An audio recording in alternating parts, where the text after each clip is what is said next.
Welcome to Arise Talk Show with Catherine Motune. Real stories turning pain into passion. Welcome to Arise. Today we are joined by Johnny Kuria. My name is Catherine Motune. And Johnny, nice to have you here. Oh, well, thanks for having me. Thanks for coming. No problem. How y'all doing? You better be doing good. So Johnny, tell me about Myself? yes. You know, the funny thing is when people tell me to explain myself, they don't know what I'm going to say next. Well, a lot of people don't really know. I was born here in Kenya, Yes. Where? Kangemi, Okay. but I left with our family All right. way back in 1977. All right. So my education and there they call it elementary school. Here it's Yeah. called primary, Yeah. Form 4, high school, all that. Yeah, done in the States. But before you ask me, Yeah. all the stuff that I do in Kenya, I never had any training or any schooling for it in the States. Ah, nice. So you're a natural. I won't give myself the credit. I'll say God. Awesome. So which states were you in? Initially, we landed in Maryland, but there they have this thing like once you reach 18 and you reach 18, you discover, you go on your own.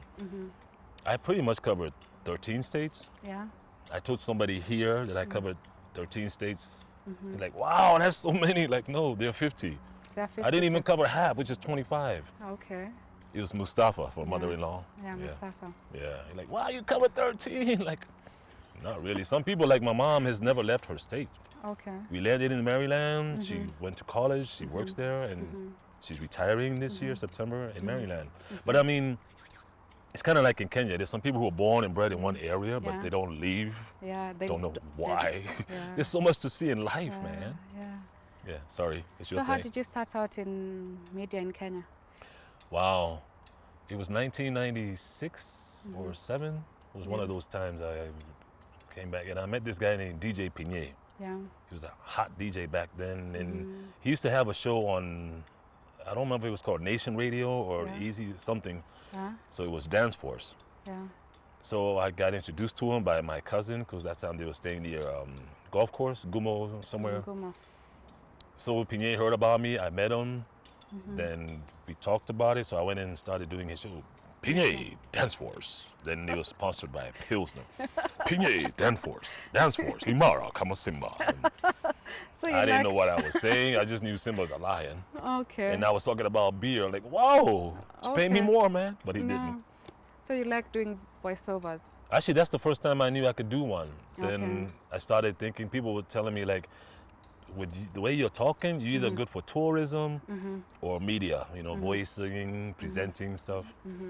So I started making copies of my voice, Yeah. and I would distribute them to the, mostly the English-speaking stations. Yes. So pretty soon people started, realizing about me. So I worked for most of the English stations here, but as a Okay. freelance artist. Okay. You worked with Alfred Mutua, right? Oh yeah, Tell me about the it. Machaco's governor, right? Wow. Tell me about it. He's interesting. Actually, to be in Cobra Squad was, I think it was by mistake. Really? I was with a friend and we were passing by the National Theater, and he's like, "Hey, they're auditioning for some show. Why don't you give it a shot?" I'm like, "Okay, it's free. What the heck?" Yeah.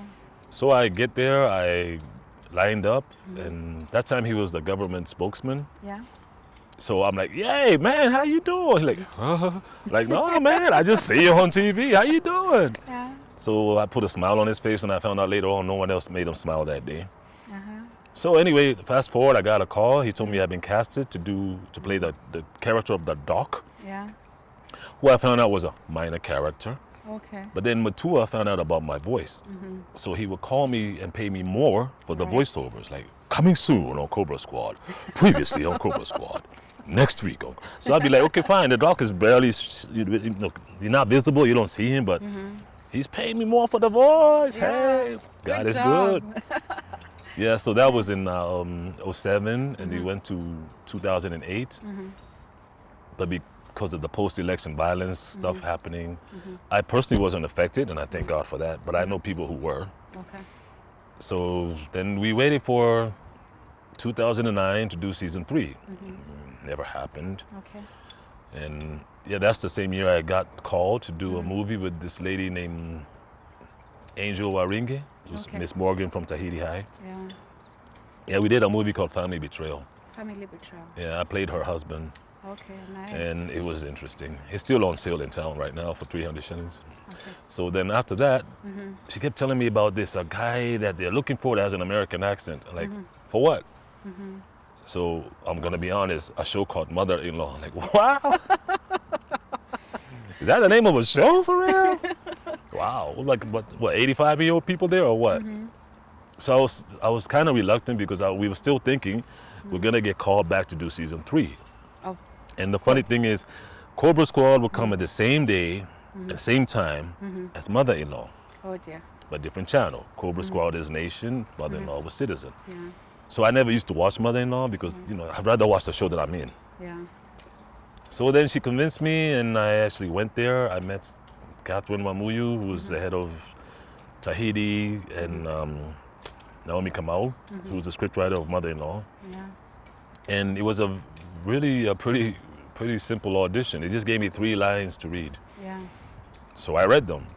And they looked at each other and they told me to read the lines again without the script. So I read them. So I'm wondering, what is this for? Because I didn't know anything about the show. I didn't know anyone there. But then I remembered when I was walking, because the interview per se was at Nairobi School. Yeah. And I walked with Mwamba Yeah. and Shosh. But I didn't know who they were. People are staring at them, and I don't know why. Because you see, that time I wasn't watching the show, so I didn't know who they were. Yeah. So anyway, I got the word later on. I was casted as a medical doctor from the States, Dr. Yeah. Robert Mwamba. Yeah. And then they told me I should get a wife. That time I was also doing commercial casting, people for commercials and modeling and stuff. Yeah. So I got some of the ladies who I thought can Clear the portray my character's wife, because you don't want no ugly woman playing your wife, So I mean, I didn't anyway. So now what I didn't know is Catherine Wamuyu and Naomi Kamau had their own ladies, and then they changed the story. Robert is not supposed to be married; he's supposed to be a family man. So now they wanted my character to have a wife and a kid. Okay. So that's how Lisa, who's actually facing Yaga, Yeah. got casted. Like, hey, I have a kid. Okay. So that's how we became the Robert Mwamba family. Ah, nice. It was hard though, Yeah.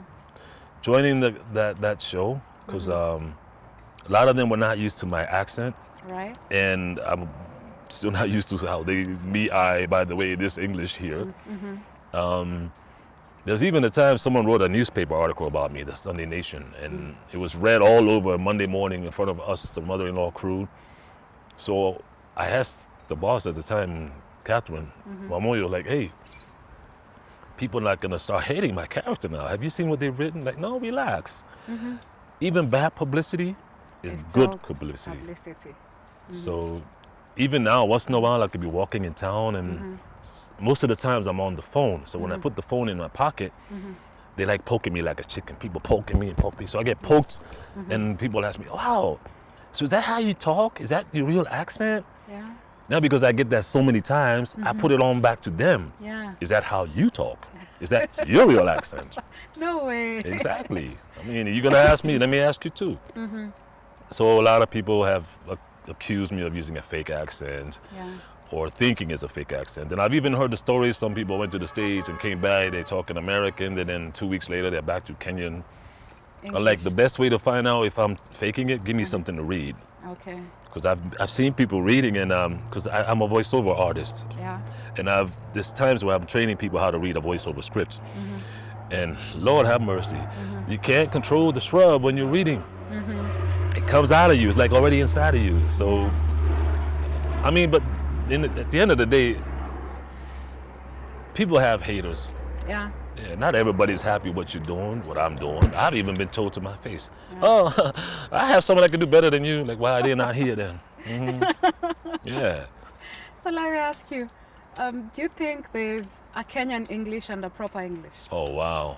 You see, initially I was told, because I didn't school here, that the Kenyan English is British. I'm glad this is not even censored. I think it was supposed to be British, which is the real English, where, English came from England. We all know that. Yeah. But when you hear somebody saying me, I, and by the way, and imagine, and I have a British friend of mine named Dave Needham. We go to the same church. Yeah. He's white, blonde hair, blue eyes, typical white British guy. He comes here on a vacation. And one day I asked him, Dave, you're like right from where the English originated from. Yeah. To you guys, you British guys, you say me. I'm like, no, let me even cut you short. We don't say by the way. We don't say imagine. And we don't say sea. Everybody's sea. I thought it was the sea. I'm going to visit the sea and the ocean. So even he realized that the Kenyan English here is actually Kenyan English here because there's so much Swahili mixed into it. Like someone is supposed to send you something, and then if you remind them why they're late, they say, I'm sending you now, instead of saying, I'm sending you that something now instead. So, but then I was told a lot of people here thinking Kiswahili and or their native language, which is messed up in English. I even had people telling me the way they're talking it is not the way they write it. I'm like, then why bother? So let me ask you, are you planning to do something about it? Are you planning to offer this as a service? Well, I've For had someone who would want to speak proper English. I've had experiences where I find myself correcting people, Yes, please. grammatically correcting people, and some don't like it. Although there's some that actually do like it because they didn't realize that they were brought up in the same system where no one is thinking outside the box. You say me, I say me, I, we all become me, I. And everybody goes by the way. So by the way, me, I. I'm like, personally, I find it, what's the right way of saying it without offending people? A nuisance. I don't care who got offended. It's a nuisance. It's a nuisance. Because you can't go to China or US or Australia or even the UK telling people me, I, and by the way. They're like, what's wrong with you? Me, I did what? By the way, what? What happened?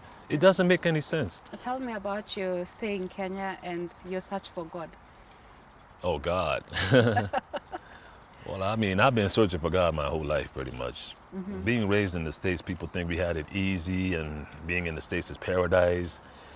No, we grew up with an alcoholic dad who was making good money. He was a chef. But then the bruises he's put on us and my mom, they're still traumatic because he's never apologized. He became a certified pastor in 2001 in the States, Full Gospel Assemblies, Washington, D.C. But he wasn't really someone I would call like a role model or like what a dad is supposed to be.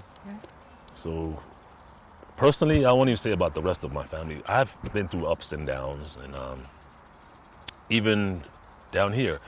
Here it's a bit harder because it's hard to trust people. Someone was always trying to find a way to take advantage of you. So, and people lie all the time. And 9 out of 10, my opinion, they'll never keep time. They don't know what this is. They think it's an archive or it's an artifact. It doesn't work. Although currently I think I'm okay with God. I've been worse, but I could be better. But I think right now we kind of cool. We're on the same page. You're cool. Yeah, there's a time though I was pissed off with God Almighty himself. Tell me about it. I went to this place called Arboretum Park, State House Road. And I was just used to hear it's a good place where people can go and talk to God.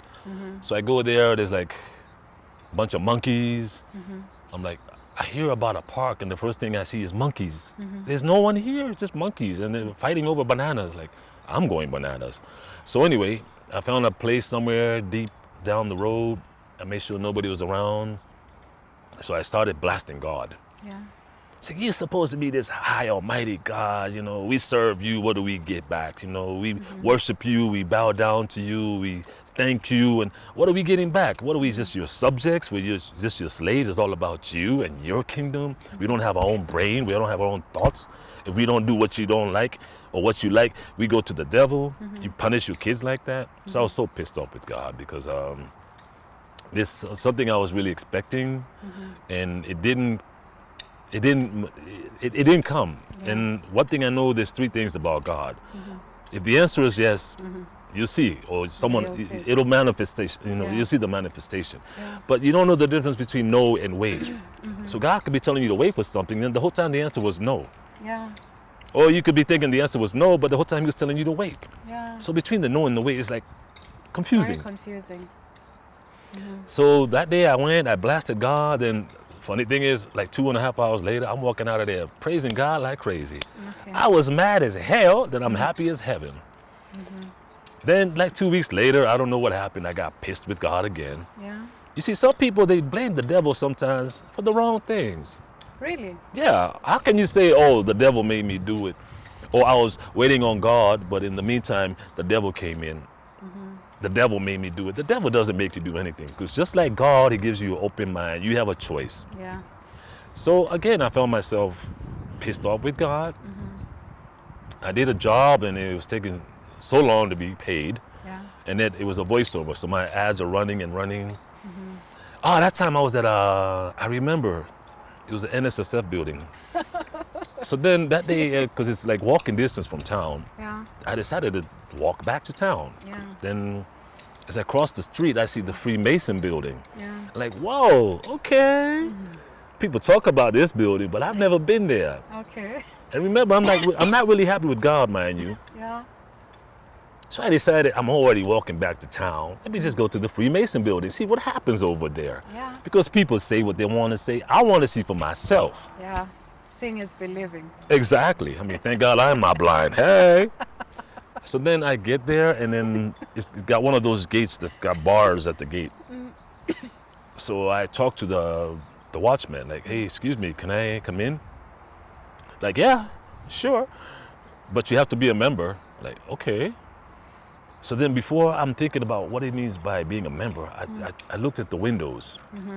Most of them you can see through, but a lot of them, they are white coated. Yeah. You can't see through them. Then I remembered I heard stories. This Freemason building, you might walk in, but you're not, most likely you're not walking back out. But that time I'm pissed with God. I got nothing to lose. Like, what the heck? I got nothing to lose. So now the watchman is telling me I need to be a member. I ask him, okay, how do I become a member? So you come with a member. Come with someone who already has a membership. Like, how do I know who has a membership? That's your homework. Like, you mean I can't just walk in? So I think he noticed I'm getting frustrated. Then he was coming towards me. Then he got a phone call. So he turned the corner. So now I like being bold and courageous sometimes. Yeah. The gate was kind of open. So I decided to walk in there. And I put in my right foot. And then someone grabbed me from behind. Really? It's broad daylight, like 3, 4 in the afternoon. So I'm Yeah. looking to my left, to my right. There's nobody there. For real? So I'm like, okay, this guy is nowhere to be found, to be seen. Let me just go in anyway. Nobody knows where I am, so nobody's gonna care. I put my whole right foot in, and someone this time literally grabbed me back and pushed me back. Yeah. And I'm turning around, there's nobody here. I'm like, it's 3 to 4 in the afternoon, so I haven't lost my mind, Yeah. and I know where I am. Yeah. Then I heard a voice, like, you see, once you go in here, you're not coming out. So I'm not allowing you to go in here. Yeah. I have your plan, I have your destiny, and I have your future. It won't happen once you go inside this place. Correct. So then I'm thinking, okay, people say God talks to you, but I don't know, is he a soprano, is he a tenor, is he a bass? But it could have been him, because I know the devil won't want me in here, but then again, maybe he would. So then I'm still trying to figure out what's happening. That time I'm sweating like a pig. Yeah, hey, pigs, they sweat. If you know you're going to the slaughterhouse, you're gonna sweat too. So then all of a sudden the guy comes back, and I don't know, I lost the urge to go in there. So I walked away, and up to this day, every time I pass by there, whether I'm in a vehicle or passing by, I'm like, I always wonder, what would have happened if I never came out of this place? If I got in but never came out. Then you know how you go to church and people, the pastors remind you, God has a plan for you. You know, Yes. God has what is this? He sees your future, and you know Jeremiah. Yeah. No weapon formed against me shall prosper, and all that stuff. Isaiah. I mean, the thing is, people say how good he is, God, and he's always there, got your back. But what happens when he doesn't? What happens when you do everything that God wants you to do, and he still doesn't show up? And people like God is good all the time. I'm sorry. My opinion, I can never tell someone that he's good all the time. Because there's sometimes in my life where I was doing what he wanted me to do, and he didn't show up. Okay. So if you believe he's good for you all the time, that's good. But I'm not going to say it because I don't believe it. Yeah. One day I will see it and I will join the club. But for now, that's a club that I don't want a membership of. Yeah. So what would you tell someone who's trying to join the media industry in Kenya? Well, What should they know? trust very few people. Trust very few people. Trust very few people. If you're green like the grass in this environment, you want to do radio or TV or commercial acting, anything like that. Yeah. Because I've also realized on this planet, ask God for wisdom and ask God for guidance. I mean, I've been used, I've been exploited, I've been manipulated. I remember times I'm walking in town and there's people like, hey, I heard your voiceover, I heard your ad. And like, how? I haven't been paid for it yet. So basically, if you're going to join the media and you don't know anybody, at least find people who are in the field. Yes. And then God will tell you, this one I should work with or this one I shouldn't. Because what works for me is a gut feeling. Don't come and stop me like, hey, I like what you're doing. I like to do what you're doing. I could be a good actor. I could be a good actress. Or I have a good voice. I can do this. Like, okay, you can tell me that, but then what have you done about it? Yeah. Have you gone to the media? Have you talked to somebody in the field? Do you have a contact? Because God has allowed me to meet some people. Yeah. But at the end of the day, everybody's starting from somewhere. Yeah. So don't stop me and tell me what you can do. Stop me and tell me what you can do and what you've done about it. Yeah. Then, God willing, we'll put our heads together and let him guide us. What have you been up to? Well, I wasn't supposed to say, but I'll say it anyway. A lot of people don't realize that I'm no longer a mother-in-law, but I've realized a lot of people are not watching the show consistently because some people found out last year, some people found out last month. Oh. Yeah, I left the show. I had a chance to come back last May. I had a one-on-one sit down with the lady named Fidi, who's like the acting producer of the show, but I guess it wasn't supposed to happen. It didn't work out, which is kind of cool because I have my own series that I was planning on doing, which I've done. It's called Temptations. It's new. It's not on TV yet, but it's currently on YouTube. Why I decided to do this show called Temptations, because I see a lot of people giving into temptations in life in general, including myself. I've also given into temptations. You know how they say in the Lord's Prayer, lead us not into temptation. Correct. But they don't say what happens when you do get into temptation. Yeah. Yeah, the Lord's Prayer is your way out. God is your way out. But what happens when you're already in there and you're stuck in the temptations? So I got some characters in the show. One is a male chauvinist. And another one is his name is Samson. He has a wife and kids, but he's got money, he's rich, he's powerful, and he's a drunkard. Yeah. And he thinks women are inferior. And he still sleeps around. Yeah. So that one is covering the male chauvinist on this planet because there's a lot of men who have spouses or girlfriends, but they don't respect them. Yeah. He even says women are inferior. So I covered all the male chauvinists that I've found on this planet and made him that one. Then there's a lot of women also that go through a lot of abusive, physical abuse, mental, sexual, emotional. But then they don't know how to fight back. They're like, so-and-so abused me, whichever way, and they get quiet, they don't have a mouth. So now I also gave that character a mouth. Her name is Alexandra. She's a lawyer, she's a feminist, and she actually fights for women's rights, those kind of women. There's actually a scene where Samson, the chauvinist, is trying to make a move on Alexandra because he thinks she's just another useless girl or woman, till she slaps the taste out of his mouth. And then the few people who've seen that, like all the women, are yeah, because I believe women have the right to to defend themselves too, but to be assertive, to be independent, to be strong, because this world is not just for the men. God made men, but we need women too. Adam couldn't make it by himself. And then the third character, which I'm also capturing, is the average household maid. let's say there's a maid that you know of that has a boss who's a male boss. 9 times out of 10, the male boss are not nice to the female maids. Yeah. They take advantage of them sexually, emotionally, even maybe cut down their salaries or whatever. So the same Samson who doesn't like women, one day he comes home under the influence of alcohol and kind of has sexual intercourse with the maid. So remember his character, he doesn't care. So he just thinks nothing's gonna happen. And like it happens in real life, when a man takes advantage of the female maid, most of the time the maid leaves or she's fired and nothing happens. But in this particular show, Temptations, I gave her a voice. She confronts Samson, the boss, and later on, eventually, she blackmails him. So now she's representing the maids who've been taken advantage of, but now with a voice.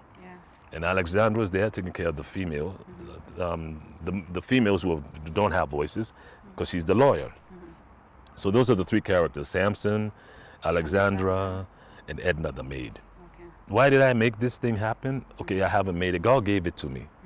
And it's been a lot of obstacles. People lie, they like the show, but they want to change this and change that. I even tell them, if you like the show and want to make all these changes, why don't you just do your own show? Don't change mine, do your own. So far, we have the trailer out, it's on YouTube. A lot of people like it because we made sure, because it's not just me, I have a team with me. What do I type on YouTube to get it? Temptations, teaser, 2019. And teaser, Teaser 2019. but people are misspelling the word teaser. They think it has an I and a Z. How do I write that? Temptations, space, teaser, Teaser, then space, 2019. Cool. Yeah, coming soon. Yeah, because I want this show to change people's lives, change your perspective of what do you think of these people. They can change if they really want to, because everyone has a choice on this planet. If you want to keep going through abuses, you will. If you want to change your mind and to make yourself a better person, you will. So to me, this show is to change people's lives. And also, I don't have any actors and actresses who are known. So I'm also giving people an opportunity to have their moment. Now you can have your moment, but what you do with it is up to you.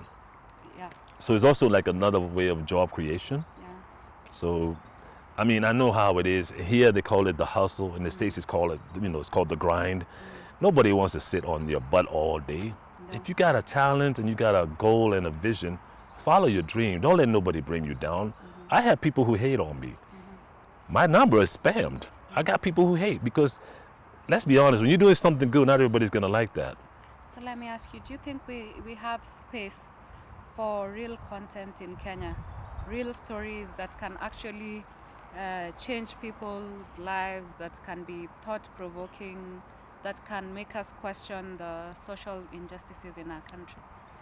Okay, based on what I've seen, being in the industry, there's always room to air new shows and to portray your message. The problem here, what I've seen, for any TV station to pick up your show, they won't give you what you deserve. Right. They don't know you put in this much time, this much effort, this much money, manpower, logistics, transportation. By the time you give the station the show that you want and ask for the money you deserve, they want to shoot you down.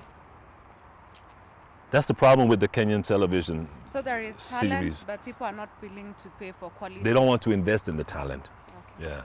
You do a show for like 500,000, you go to a station, they tell you they'll offer you 100,000. And you want to get on the air. How? So I think the media houses should also be more open, because you can have a great idea in a great show with a great motivation. But then when you hear how much they're offering to buy what they like from you, it's kind of degrading. And it kind of demoralizes people. But I just tell people like this, man, just keep your eyes on Jesus. Keep going, man, because people are there to bring you down. I've been brought down by people. You might somebody might want to bring you down too. But the thing is, because we already know this world has haters, that should be our fuel to continue moving forward. So you've had Johnny. Keep going, keep going, keep going. I have been your host, Catherine Mutune, and this is Arise, turning pain into purpose. Let's see you next week. Goodbye. Thank you for watching Arise Talk Show with Catherine Mutune. Join us again for more inspirational true stories. Please click here to subscribe.